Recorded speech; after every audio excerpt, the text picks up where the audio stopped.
Bien, cordial saludo. Mi nombre es Sergio Cuervo Urbano. Eh, Soy estudiante de psicología de la Universidad Nacional Abierta a Distancia del programa del curso, perdón, Procesos Cognitivos Superiores. Bien, el día de hoy pues me encuentro para dar solución a la tarea 2, desarrollo del pensamiento y lenguaje. Pues vamos allá. El pensamiento y el lenguaje.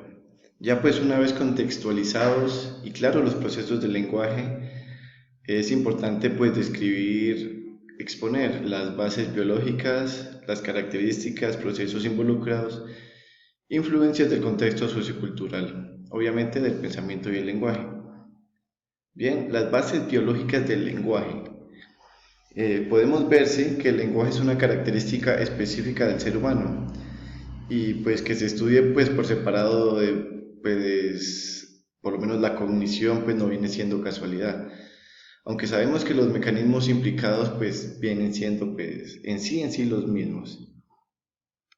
Ahora bien, el lenguaje tiene sus bases en la niñez según Crosby 1968. Los niños nacen o están equipados con un dispositivo innato hacia el lenguaje. En ese orden de ideas, mediante la estimulación e interacción, los bebés asocian los mismos mecanismos para adquirir lenguaje que para adquirir conocimientos. El pensamiento.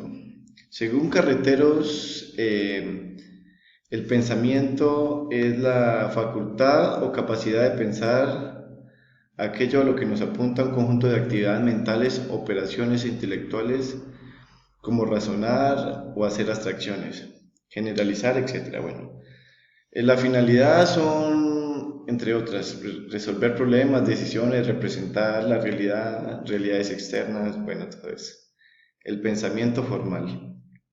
Según Jean Piaget, que él es pues, considerado como el referente en el estudio del pensamiento formal.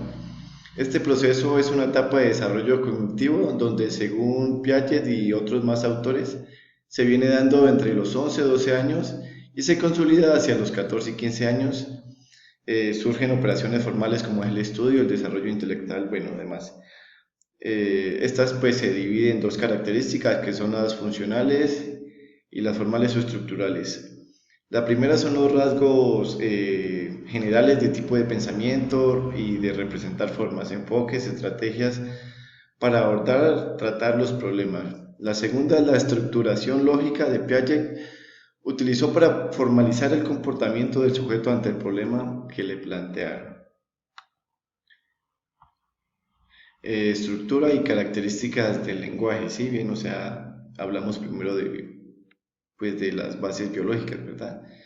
El lenguaje está compuesto por varios mecanismos que funcionan de modo cooperativo: el sistema fonológico, el ortográfico, el léxico y el discursivo. Ahora bien, la lingüística nos dice que las palabras están compuestas por sonidos, los cuales se identifican como fonemas, cuya agrupación forman una sílaba del mismo modo que podemos leer una descripción similar a la escritura, equiparando las letras. La abstracción de las letras las identificamos como grafemas que equivalen a fonemas del lenguaje oral y que, al igual que este, forman sílabas en su unión. La sintaxis es la combinación de palabras con sonido y significado en aquella estructura más compleja llamada oraciones, en el objetivo de estudiar la sintaxis según Crosby. Ahora bien, características pues del pensamiento, ¿verdad? El lenguaje natural es o sea, las características del pensamiento. Esta pues tiene varias definiciones, ¿sí? Desde el lenguaje natural, la definición y concepto del pensamiento peca de ciertas polisemias, es decir, de varias definiciones. Pues como conceptos básicos entendemos el pensamiento como capacidad o facultad de pensar.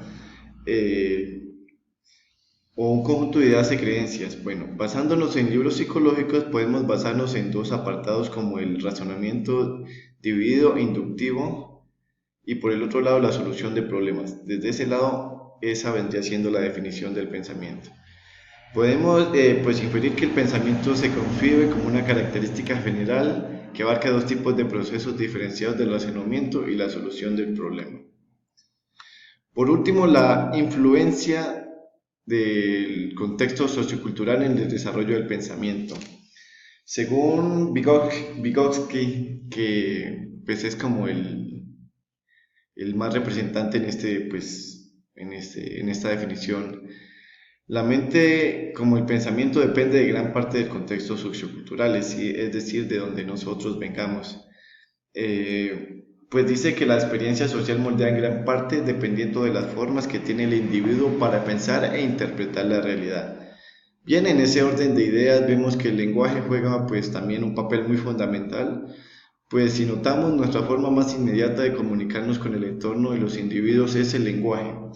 De este modo el lenguaje representa una herramienta necesaria para que surja el pensamiento. Bien, espero que me haya entendido. Chao, chao.